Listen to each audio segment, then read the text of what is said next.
السلام عليكم ورحمة الله وبركاته. جمعة طيبة على الجميع ومساء الخير.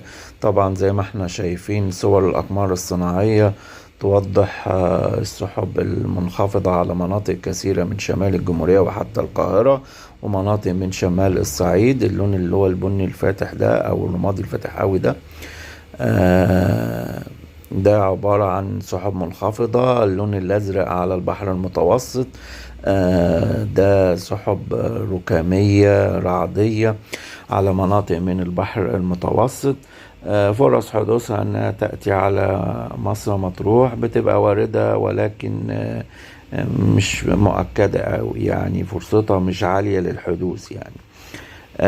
لكن الأمطار هتزيد مع مرور الساعات إن شاء الله على مناطق من اسكندرية خاصة، ومناطق من البحر المتوسط، من أول محافظة مطروح بالكامل على البحر، مع مناطق من الدلتا والقاهرة لها فرص للأمطار، وإن قلت الفرص خلال الساعات على مناطق من القاهرة. مش كل المناطق بيبقى فيها أمطار على الدلتا ولا على القاهرة الكبرى ولا على شمال الصعيد ولا على قناة السويس ولا على سيناء. بتبقى مناطق محددة مساحتها صغيرة، بيبقى مكان المطر مكان صغير، والأمطار قليلة في معظمها ما عدا على البحر المتوسط.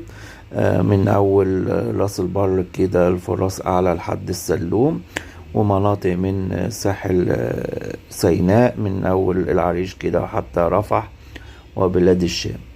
الأمطار كميتها متوسطة إجمالا، بالذات على مناطق من اسكندرية ومناطق من البحر المتوسط اللي أنا ذكرتها، لكن على الدلتا عموما والقاهرة ما توصلش انها تكون متوسطة الا بعد عدة ساعات. وبكرة ان شاء الله هتقل بقى فرص الامطار بشكل كبير على معظم الدلتا والقاهرة، ويبقى التركيز كله على البحر المتوسط لها فرص الامطار، وان قلت البحر المتوسط ولكن هيبقى فيه فرص لنشاط رياح قوي مثير الرمال والأتربة بكرة، مع السماء صافية.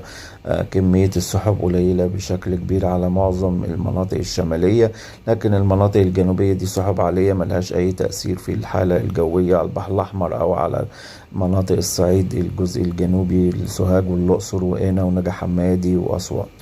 وإن شاء الله